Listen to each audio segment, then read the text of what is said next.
എൻ്റെ പേര് ഏഞ്ചൽ. ഞാൻ ഒരിക്കലും പ്രതീക്ഷിച്ചില്ല ഏത് ധ്യാനത്തിന് പോകണമെന്ന്. ആദ്യം തന്നെ ഈശോയ്ക്ക് നന്ദി പറയാണ്. കാരണം ഒരിക്കലും ഒരു യോഗ്യതയില്ലായിരുന്നിട്ടും പരീക്ഷ ആയിരുന്നിട്ട് പോലും ഈശോനെ വിളിച്ചു എനിക്ക് ആ ധ്യാനത്തിന് പോകാൻ പറ്റി. രണ്ടാമത് എനിക്ക് നന്ദി പറയാനുള്ളത് അച്ഛനോടാണ്. ആ ഞായറാഴ്ച അച്ഛൻ പറഞ്ഞ ആ ഒരു ഡയലോഗിലാണ് എൻ്റെ അപ്പനും എൻ്റെ അമ്മയും ഞാനും തീരുമാനം എടുത്തത് ആ ധ്യാനത്തിന് പോകാൻ തന്നെ. പിന്നെ എനിക്ക് നന്ദി പറയാനുള്ളത് എൻ്റെ അപ്പനോടും അമ്മയോടാണ്. അവരില്ലായിരുന്നു എനിക്ക് പോകാൻ പറ്റിയിരുന്നു. കാരണം പരീക്ഷ ഇരുന്നിട്ട് അപ്പനമ്മ പറഞ്ഞു പരീക്ഷ ഞാൻ വലുത്, നീ പോകാൻ തീരുമാനം എടുത്തു, അങ്ങനെ പൊക്കോ. കർത്താവിനോട് പറഞ്ഞൊരു വചനമുണ്ട്, കലിപ്പയിൽ കൈവച്ചിട്ട് പിന്തിരിഞ്ഞ് നോക്കുന്ന യോഗ്യതയില്ലാതെ.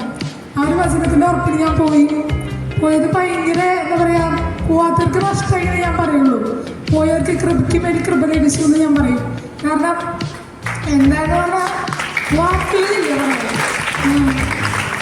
ഈശോ എത്ര അടിപൊളിയാണെന്ന് ഓരോ വാക്കിലും ഓരോ സെക്കൻഡിലും കർത്താവ് തെളിയിച്ചു. എൻ്റെ ഒരു വലിയ ആഗ്രഹമാണ് ഈശോ എന്നെ സ്നേഹിക്കുന്നതിനേലും മടങ്ങുകൾക്കധികമായി കർത്താവിനെ അങ്ങോട്ട് സ്നേഹിക്കുന്നത്. പക്ഷെ വീണ്ടും കർത്താവിനെ തോൽപ്പിച്ചു. കർത്താവിനല്ലാതെ വേറെ ഒരു വ്യക്തിക്ക് അങ്ങനെ സ്നേഹിക്കാൻ പറ്റില്ല. എൻ്റെ മനസ്സിൽ ഏറ്റവും വലിയൊരു ചോദ്യമായിരുന്നു, എന്നെ കൊണ്ട് എന്തെങ്കിലും ഉപകാരമുണ്ടോ, അല്ലെങ്കിൽ എന്നെ കൊണ്ട് ആർക്കെങ്കിലും എന്തെങ്കിലും കിട്ടിയിട്ടുണ്ടോ. എവിടെ ചെന്നാലും പണി കിട്ടുന്ന ഒരവസ്ഥയായിരുന്നു കുറച്ച് നാളുകളായിട്ട് എനിക്ക്. നിങ്ങൾക്കും തോന്നിയിട്ടുണ്ടോ എനിക്കറിയില്ല. പക്ഷെ കർത്താവിനോട് അവിടെ ഒരു വീഡിയോ കാണിച്ചിട്ടുണ്ടായിരുന്നു, മഗ്ദലേന മറിയത്തോട് പറയുന്ന ഒരു വീഡിയോ. അതിൽ കർത്താവ് പറഞ്ഞു, എനിക്ക് നിന്നെ കൊണ്ട് ആവശ്യമുണ്ട്. ലോകത്തുള്ള ആര് പറഞ്ഞാലും എനിക്ക് നിന്നെ വേണം. നീ എൻ്റേതാണ്, എൻ്റെ മോളാണ്. നിനക്ക് അതിനുള്ള യോഗ്യതയുണ്ട്. ഞാൻ കാൽവരി മലയിൽ ബലിയർപ്പിച്ചത് നിനക്ക് വേണ്ടിയിട്ടാണ്. നിനക്ക് എൻ്റെ മോളാണെന്നുള്ള യോഗ്യതയേക്കാൾ വരെ എന്ത് യോഗ്യതയാണ് എന്ന് ചോദിച്ചു. എൻ്റെ കർത്താവിനോട് പറഞ്ഞു, കർത്താവേ എനിക്ക് പറ്റില്ല നിന്റെ മാർഗത്തിൽ ജീവിക്കാൻ. എനിക്ക് പ്രാർത്ഥിക്കാൻ എനിക്ക് പറ്റത്തില്ല. എന്നോട് കുറേ പേര് വന്ന് ചോദിച്ചിട്ടുണ്ട്, നീ എങ്ങനെയാണ് പ്രാർത്ഥിക്കുന്നത്. ഞാൻ പ്രാർത്ഥിക്കില്ല, എനിക്ക് പ്രാർത്ഥിക്കാൻ അറിയത്തില്ല, പ്രാർത്ഥിക്കാൻ ചെയ്യാൻ പറ്റില്ല. എനിക്ക് കുമ്പസാരിക്കാൻ പേടിയായിരുന്നു. പക്ഷെ കർത്താവ് പറഞ്ഞു, എനിക്ക് നീ ട്രൈ ചെയ്യുന്നുണ്ട്, എനിക്കത് മതി, എനിക്ക് നിന്റെ ഹൃദയം മതി എന്ന് പറഞ്ഞു. ഞാൻ പറഞ്ഞു, കർത്താവെ എൻ്റെ ഹൃദയം വളരെ വീക്കാണ്, എന്ത് ചെയ്യാനാ, എനിക്കത് മതി എന്ന് പറഞ്ഞു. ഒരു ആരോഗ്യമുള്ളവർക്കല്ല, രോഗികൾക്കാണ് കർത്താവിനെ ആവശ്യം എന്ന് പറഞ്ഞു. എനിക്ക് ഭയങ്കര സന്തോഷമായി. കർത്താവിന് തന്നെ വേണമല്ലോ. അതുവരെ അവിടെ ചെന്നപ്പോൾ കുറേ ആൾക്കാർക്ക് ഞാൻ പോലും പ്രതീക്ഷിക്കാതെ എനിക്ക് കർത്താവിന് കൊടുക്കാൻ പറ്റി. കുമ്പസാരം എനിക്ക് ഭയങ്കര പേടിയായിരുന്നു. ഈ പറഞ്ഞ മാതിരി അച്ഛനാണ് അപ്പുറത്തിരിക്കണേ, എങ്ങനെ ഞാൻ പറയും എന്നുള്ളൊരു ചിന്തയൊക്കെ എൻ്റെ മനസ്സിലുണ്ടായിരുന്നു. എൻ്റെ പാപകരമായ അവസ്ഥ അത്ര വലുതായതുകൊണ്ടും എനിക്ക് ഭയങ്കര പേടിയായിരുന്നു. അപ്പോൾ എന്നോട് കുറേ പേര് ചോദിച്ചിട്ടുണ്ട്, നീ ഇങ്ങനെ പ്രാർത്ഥിക്കുമല്ലോ, അപ്പോൾ ഇങ്ങനെ എന്തിനാ പേടിക്കണേന്ന്. ശരിക്കും പറഞ്ഞാൽ എൻ്റെ അവസ്ഥ വളരെ നിങ്ങളുടെ മാറ്റി എൻ്റെ ധൈര്യം. നിങ്ങളേലും ഇൻപെർഫെക്റ്റാണ് ഞാൻ, കാരണം എന്നെ കൊണ്ടൊന്നും നടക്കില്ല. പക്ഷെ അവിടെ കർത്താവ് വീണ്ടും മാറ്റിമറിച്ചു. കുമ്പസാരക്കൂടിൽ ഞാൻ പാപം എഴുതുമ്പോൾ എനിക്ക് അനുതാപം എന്ന് പറഞ്ഞ സംഭവമൊന്നുമില്ല. ഞാൻ ചുമ്മാ പേപ്പറിനകത്ത് എഴുതുന്നു. ഞാൻ കർത്താവിനോട് ചോദിച്ചു, ഇത് കുമ്പസാരനാണോ എന്ന് ഞാൻ ചോദിച്ചു. പക്ഷേ അവിടെ എത്തിയപ്പോൾ ഞാൻ കരഞ്ഞിട്ടാണ് ഇറങ്ങിപ്പോകുന്നത്. കാരണം ഞാൻ ഒരു തീരുമാനം എടുത്ത, ദൈവമേ മേലിൽ നിനക്കെതിരെ പാപം ചെയ്യുന്നതിനേക്കാൾ മരിക്കുന്നതാണ് നല്ലതെന്ന്. പക്ഷെ ഞാൻ വീണ്ടും പോകും, എനിക്കറിയാം.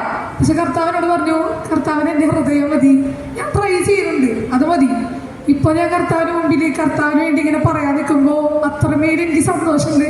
എനിക്ക് വേദന ഉണ്ട് ഇവിടെ നിന്ന് പറയുമ്പോൾ, കാരണം എനിക്ക് ഇവിടെ സ്റ്റിച്ച് ഇട്ടേക്കാണ് 2 സൈഡിലും. പക്ഷെ ഇത് പറഞ്ഞില്ലെങ്കിൽ എനിക്കൊരു സമാധാനം ഉണ്ടാവില്ല. കാരണം എൻ്റെ കർത്താവ് അത്ര അടിപൊളിയാണ്. നിങ്ങളൊന്നും കാണായി മലയ്ക്ക് മേലിരിക്കുന്ന നമ്മൾ 10 മല കയറിയാൽ ഇത്ര അനുഗ്രഹം തരുള്ളൂ എന്ന് പറഞ്ഞ കർത്താവില്ല.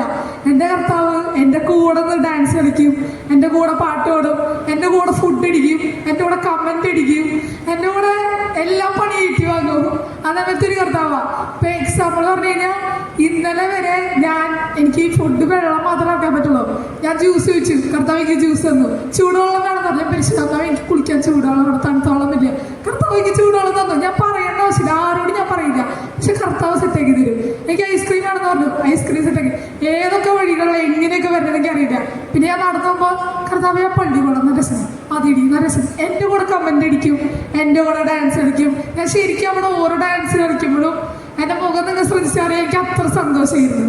ഞാൻ കർത്താവിൻ്റെ കൂടെ കളിച്ചേ, കർത്താവിൻ്റെ കൂടെ ഡാൻസ് കളിക്കായിരുന്നു, കർത്താവിൻ്റെ കൂടെ പാട്ട് പാടിയിരുന്നു. കൃപയ്ക്ക് മേൽ കൃപ സ്വീകരിക്കാൻ പറ്റിയ ആ വലിയ നിമിഷങ്ങൾ ഞാൻ ഒരിക്കലും മറക്കില്ല. എൻ്റെ കൂടെ വന്ന് ഇരിക്കുന്ന എല്ലാവർക്കും ഒരു സ്പാർക്കിംഗ് അടിച്ചിട്ടുണ്ടാവും ഞാൻ പ്രതീക്ഷിക്കുന്നു. ഞാൻ അത്ര കരഞ്ഞേട്ടാ പോന്നെ. കരഞ്ഞത് സങ്കടം കൊണ്ടായിരുന്നു ആദ്യം, പിന്നെ ഞാൻ കരഞ്ഞത് സന്തോഷം താങ്ങാൻ പറ്റേണ്ട. കർത്താവിനോട് അവസാനം ഇങ്ങനെ പറയുന്നത്, കർത്താവ് ഇനി സ്നേഹിക്കല്ലേ, പറ്റുന്നത് താങ്ങാൻ പറ്റുള്ള എന്നൊരു അവസ്ഥയിലെത്തി. അത്രയും അടിപൊളിയാണ് എൻ്റെ കർത്താവ് എൻ്റെ ഈശോ.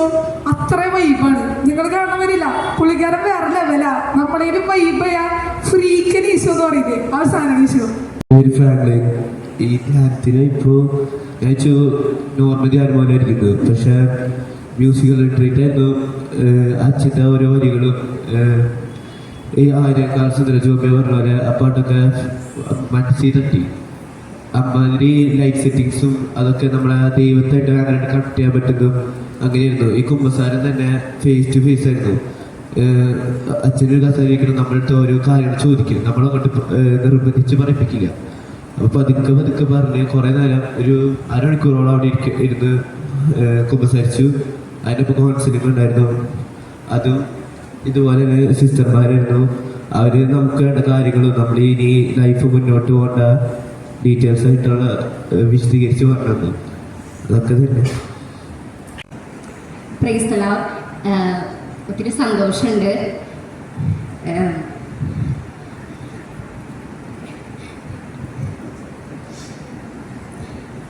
ഞാൻ ഈ ധ്യാനത്തിന് പോകാൻ പറ്റുമെന്ന് ഞാൻ വിചാരിച്ചതില്ല.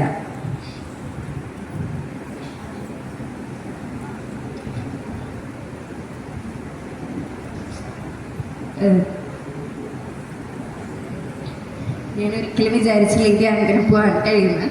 പക്ഷേ എനിക്ക് കുറച്ച് മീറ്റിങ്സ് ഒക്കെ ഉണ്ടായിരുന്നു. ഞാനതൊക്കെ മാറ്റി വെച്ചിട്ടാണ് ഞാൻ പോയത്. പക്ഷെ എനിക്കത് ഒരിക്കലും ആ മീറ്റിങ്സ് പോയാൽ എനിക്ക് ഒരു കുഴപ്പമില്ല എന്നുള്ളൊരു ഇതിലാണ്. എനിക്കത് പറഞ്ഞ് തീർക്കാൻ പറ്റുമെന്ന് എനിക്കറിയില്ല. എനിക്ക് കുറേ കാര്യങ്ങൾ പറയണമെന്നുണ്ട്.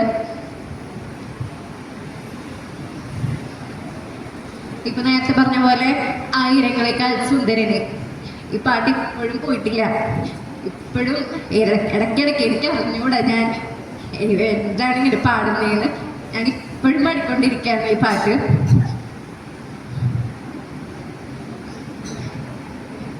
ഒരുപാട് സന്തോഷമുണ്ട്. എനിക്ക് ഇത് കൂടുതൽ പറയാൻ പറ്റുന്നില്ല. Thank you. എൻ്റെ പേര് സോമിയ. ഫസ്റ്റ് ഓഫ് ഓൾ ഞാൻ പറയുന്നത് യേശുവിനോട് നന്ദിയാണ്. എനിക്ക് ഈ പ്രോഗ്രാമിൽ പോകാൻ പറ്റുമെന്ന് കൂടി അറിയണ്ടായിരുന്നു. പിറ്റേ ദിവസം എക്സാം ആണെന്ന് വിചാരിച്ചിട്ട് അമ്മ പറഞ്ഞു പോകണ്ടെന്നൊക്കെ പറഞ്ഞതാ. ലാസ്റ്റ് നേരത്തെ മനസ്സിലായി എക്സാം ഒന്നുമില്ല. അപ്പം അമ്മ പറഞ്ഞു പൊക്കോ എന്ന് പറഞ്ഞു. പ്രോഗ്രാമിൽ പോകാനും പറ്റി. അവിടെ ഫുൾ പരിപാടി എനിക്ക് പങ്കെടുക്കാനും പറ്റി. സ്പെറൻസ് കേൾക്കുമ്പോൾ എനിക്ക് ആദ്യം ഓർമ്മയുന്നത് ആയിരങ്ങളെക്കാൾ സുന്ദരനെ എന്ന വരികളാണ്. ആ പാട്ടാണ് എനിക്ക് ഏറ്റവും ഇഷ്ടമായത്. ആ പാട്ടിൻ്റെ ഓരോ വരികൾ കേൾക്കുമ്പോൾ ഭയങ്കര ഫീൽ ചെയ്തിരിക്കും നമുക്ക്. അവിടുത്തെ അച്ഛന്മാരൊക്കെ നമ്മുടെ വൈബായിരുന്നു.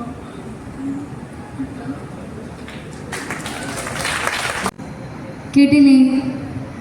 ഇതൊക്കെ എന്താ പറയാ, ഞങ്ങളിങ്ങനെ ഭയങ്കര ഉള്ളിൽ നിന്ന് വരുന്ന കാര്യങ്ങളാണ്. അവിടെ ആ ആരാധനയ്ക്ക് വേണ്ടി അറിയാത്തവരായിട്ട് ആരും ഉണ്ടാവില്ല എന്ന് എനിക്ക് തോന്നുന്നത്. കാരണം ഈശോ എന്താണ്, എങ്ങനെയാണ് നമ്മളെ എത്രത്തോളം സ്നേഹിക്കുന്നുണ്ടെന്നുള്ളത് അവിടുത്തെ അച്ഛന്മാർ സംസാരിക്കും. ഓരോ പാട്ടിൻ്റെ വരികളിലൂടെയൊക്കെ നമുക്ക് എന്താ പറയാനറിയില്ലേ. കാരണം ഇപ്പോഴും ആ പാട്ട് കേൾക്കുമ്പോൾ നിങ്ങൾക്ക് യൂട്യൂബിൽ സെർച്ച് ചെയ്ത് നോക്കിയാൽ കാണാം. ബിനോജ് മുളവരിക്കൽ എന്ന് പറഞ്ഞ അച്ഛൻ്റെ കുറേ പാട്ടുകളായിരുന്നു ഞങ്ങൾക്ക് അവിടെ ഉണ്ടായിരുന്നത്. അപ്പം ആ പാട്ടുകൾ ഇപ്പം കേൾക്കുമ്പോൾ പോലും അതിലൊരു വരി കേട്ടാൽ പോലും ആ ധ്യാനത്തിൻ്റെ എഫക്റ്റാണ് ഞങ്ങൾക്ക്. കാരണം ആ വരികളിലേക്ക് അത്രയും ആഴപ്പെട്ട് ഇറങ്ങാനും ഈശോ നമ്മൾ എങ്ങനെയാണ് സ്നേഹിക്കണേന്നുള്ളത് നമുക്ക് അത്രയും മനസ്സിലാക്കാനൊക്കെ ആ ധ്യാനം കുറേ സഹായിച്ചിട്ടുണ്ട്. ധ്യാനം എന്ന് പറയാൻ പറ്റില്ല, ഈശോ ഞങ്ങളുടെ കൂടെ ഇരുന്ന് പറഞ്ഞു തരായിരുന്നു അത്രയും ദിവസം. ഇവിടെ ഏഞ്ചൽ പറഞ്ഞപ്പോഴും ക്രിസ്റ്റി പറഞ്ഞപ്പോഴും ജോമിയും ഫ്രാങ്ക്ലിനും ഒക്കെ വന്ന് പറഞ്ഞപ്പോഴും അവർക്ക് ഇതിവിടെ വന്ന് പറയാനുള്ള ഭയങ്കര ഒരു വിൽ പവർ ഉണ്ടായിട്ടൊന്നുമില്ല. പക്ഷെ ഈശോ അവരെ കൊണ്ട് അങ്ങനെ തോന്നിപ്പിക്കാന്നാണ്. കാരണം അത്രയും അനുഭവമായിരുന്നു. അവിടെ ചെന്നിട്ട് ഫസ്റ്റ് ദിവസം സാധാരണ നമ്മൾ ഞാൻ ആദ്യമായിട്ട് നിന്ന് അവിടെ താമസിച്ചുള്ള ഒരു ധ്യാനത്തിന് പോണേ. താമസിച്ചില്ല, നമ്മുടെ ഇടവകയിലല്ലാണ്ട് മറ്റൊരു ധ്യാനത്തിന് ഞാൻ ആദ്യമായിട്ട് പോണേ. അവിടെ ചെന്നിട്ട് ഫസ്റ്റ് ദിവസം സാധാരണ പോലെ തന്നെ ചപ്പാത്തിയും കുറുമക്കറിയും. ഫസ്റ്റ് ദിവസം തുടങ്ങി ചപ്പാത്തി എന്തിങ്ങനെ ഇരിക്കണേ, ചപ്പാത്തിക്ക് ഭയങ്കര കട്ടിയാണല്ലോ എന്നൊക്കെ പറഞ്ഞ് അങ്ങനത്തെ ഒരു വൈബിൽ തുടങ്ങിയതാണ്. ഞങ്ങളെല്ലാവരും അങ്ങനെ തന്നെയായിരുന്നു. ഫസ്റ്റ് ദിവസം തന്നെ വന്നിട്ട് ചർച്ച ചെയ്തായിരുന്നു, ഇതെന്ത് ഈ ചപ്പാത്തി ഇങ്ങനെ, ഇത് ഇങ്ങനെ ഇരിക്കും ഫുഡിന്. പക്ഷേ പിറ്റേ ദിവസം തുടങ്ങിയിട്ടുണ്ടല്ലോ, പിറ്റേ ഫുൾ ആരാധനകളെ ആരാധന, കുർബാന, അങ്ങനത്തെ ഒരു എന്താ പറയുക, അവിടുത്തെ മ്യൂസിക് ബാൻഡിൽ അവരൊരു, എൻ്റെ അനുഭവം ഇങ്ങനെയായിരുന്നു, അവർ ഓർഗനിലൊരു ഇങ്ങനെ പ്രസ് ചെയ്യില്ലേ, ആ ഒരു സൗണ്ട് വരുമ്പോൾ നമുക്ക് അറിയാണ്ട് എവിടുന്നോ ഒരു പ്രാർത്ഥിക്കാനുള്ള ഒരു ശക്തി വരും. അങ്ങനത്തെ ഒരു അനുഭവമായിരുന്നു അവിടുത്തെ ലൈറ്റ് സിസ്റ്റം. നമ്മളിങ്ങനെ വേറെ ഇതൊരു സ്ഥലത്തെത്തിയൊരു ഫീലായിരുന്നു. അവിടുത്തെ ലൈറ്റ് ഓൺ ആകുമ്പോഴും അതുപോലെ ഓർഗനിലൊരു സൗണ്ട് ഉണ്ടാകുമ്പോഴൊക്കെ നമുക്ക് അറിയാണ്ട് ഉള്ളിൽ നിന്ന് പ്രാർത്ഥിക്കാനും ഈശോനെ സ്നേഹിക്കാനൊക്കെ ഉള്ളൊരു അനുഭവം വരുമായിരുന്നു. ഇപ്പോഴും ഞാൻ പറഞ്ഞ പോലെ അവിടുത്തെ പാട്ടുകൾ ഇപ്പം കേട്ടാലും ധ്യാനത്തിന് എത്തിയൊരു ഫീലായിരുന്നു. എനിക്ക് ആദ്യമായിട്ട് ഒരു സ്ഥലത്ത് പോയിട്ട് തിരിച്ചു വരുമ്പോൾ, വീട്ടിൽ നിന്ന് മാറി നിന്നിട്ട് ഒരു സ്ഥലത്ത് പോയി നിന്നിട്ട് തിരിച്ചു വരുമ്പോൾ ഇത്രയ്ക്ക് വിഷമം വരണേ. കാരണം പുറത്തിറങ്ങി കഴിഞ്ഞിട്ടുണ്ടെങ്കിൽ ഇതൊന്നും ഉണ്ടാവില്ലല്ലോ എന്നുള്ളൊരു ഫീൽ എനിക്ക് ഭയങ്കര വിഷമമായിരുന്നു തിരിച്ചു വരാനായിട്ട്. പിന്നെ നമുക്ക് തിരിച്ച് വന്നല്ലേ പറ്റും, അവിടെ വന്നിട്ട് കാര്യമില്ലല്ലോ. അപ്പം ഇവിടെ വന്നിട്ട് ഇനി ഈശോനെ പ്രഘോഷിച്ച് ഈശോനെ ജീവിക്കുക എന്നുള്ളൊരു ഉത്തരവാദിത്വം കൂടി ഞങ്ങൾക്ക് അവിടെ നിന്ന് കിട്ടിയിട്ടുണ്ട്. പിന്നെ അതൊരു എന്താ പറയാ, മൊത്തത്തിലൊരു ചേഞ്ച്. അവിടെ വെറുതെ വന്നിരുന്നാൽ പോലും, അത്ര ഉറപ്പ് പറയാം, അവിടെ വെറുതെ വന്നിരുന്നവരായ പോലും അവർക്ക് പ്രാർത്ഥിക്കുക, ആരാധിക്കുക ഒന്നും ചെയ്തില്ലെങ്കിൽ പോലും കൃപയുടെ ഒരു അനുഗ്രഹ വർഷം തന്നെ ഉണ്ടായിട്ടുണ്ടാവുമെന്ന് എനിക്ക് ഉറപ്പാണ്. കാരണം അത്രയും അനുഗ്രഹമുള്ള ഒരു പരിപാടിയായിരുന്നു. ഇനി ഇത് സ്പെറൻസ 2.0 ആയിരുന്നു. സ്പെറൻസ എന്ന വാക്കിൻ്റെ അർത്ഥം ഹോപ്പ് എന്നായിരുന്നു. അവിടെ ധ്യാനത്തിന് വന്ന എല്ലാവർക്കും ഒരു ഹോപ്പ്, ഈശോ എന്നൊരു ഹോപ്പ് കിട്ടിയിട്ട് അവർ തിരിച്ചു പോയിണ്ടാവുള്ളൂ, അത്രയും എനിക്ക് ഉറപ്പുണ്ട്. പിന്നെ അവിടെ കുറേ അനുഭവങ്ങൾ ഉണ്ടായിരുന്നു. ഇതുപോലെ ആദ്യത്തെ ഒരു ദിവസം ഞങ്ങൾ ദിവ്യകാരുണ്യം അരളിക്കയിൽ എടുത്തുകൊണ്ട് അച്ഛൻ ഞങ്ങളുടെ അടുത്തേക്ക് വന്നിരുന്നു, എല്ലാവരുടെ അടുത്തേക്ക്. ഞാനൊക്കെ ഈശോനെ തൊട്ടു. അപ്പോൾ ആ സമയത്ത് ഈശോനെ തൊട്ടൊരു കുട്ടി കറണ്ട് അടിച്ച പോലെ വീടും. ആ കുട്ടി വീണിട്ട് ആ കുട്ടിയുടെ കൈ വേറൊരു കുട്ടിയുടെ മുഖത്ത് പോയി തട്ടി. ആ കുട്ടിക്കും അതേ അനുഭവം തന്നെ വന്നു. കറണ്ട് അടിച്ചെന്ന് പറഞ്ഞ കുട്ടി, അക്സ എന്നാണ് ആ കുട്ടിയുടെ പേര്. ആ കുട്ടി ഫസ്റ്റ് കണ്ണു തുറന്നു മാതാവിനെ കണ്ടു. ആ കുട്ടി തന്നെ പിറ്റേ ദിവസം ഈശോയും പിതാവിനൊക്കെ. ഇതൊക്കെ അവർ അനുഭവം പറയുമ്പോൾ തന്നെ പറയുന്നുണ്ട്, ഇതൊന്നും വിശ്വസിക്കുമെന്ന് അറിയില്ല എന്നുള്ളത്. കാരണം നമുക്ക് വിശ്വസിക്കാൻ പറ്റാവുന്നതിനും അപ്പുറമായിരുന്നു അവിടുത്തെ അനുഭവങ്ങൾ. അതുപോലെ ഒരുപാട് പേര് ദിവ്യകാരുണ്യത്തിൽ ഈശോനെ കണ്ടു, മാതാവിനെ കണ്ടു, മാതാവ് ചിരിക്കുന്നതായിട്ട് കണ്ടു. അങ്ങനെ ഒത്തിരി അനുഭവങ്ങൾ. അതൊന്നും നിങ്ങളിപ്പോൾ പറഞ്ഞാലും ചിലപ്പോൾ നിങ്ങൾ വിശ്വസിക്കില്ല, കാരണം ഞങ്ങളതൊക്കെ അനുഭവിച്ച് വന്നവരാണ്.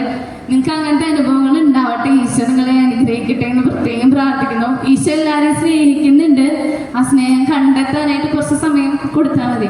ഇപ്പോഴും ഞങ്ങളൊന്നും പെർഫെക്റ്റ് ആണ് അല്ലെങ്കിൽ പ്രാർത്ഥനയിൽ ഭയങ്കര ഇതാണ്, അങ്ങനെയൊന്നുമില്ല. പക്ഷെ ഉള്ളിൽ എവിടെയോ ഒരു ബോധ്യം, ഇങ്ങനെ ഒരു കനലിലെടുത്ത് കത്തുന്നുണ്ട്. അപ്പോൾ അതുപോലെ അത് ഇവിടെ നിങ്ങളുടെ മുന്നിൽ ഏറ്റു പറയാൻ പറ്റിയത് ഈശോയ്ക്ക് ഒത്തിരി നന്ദി. അങ്ങനെ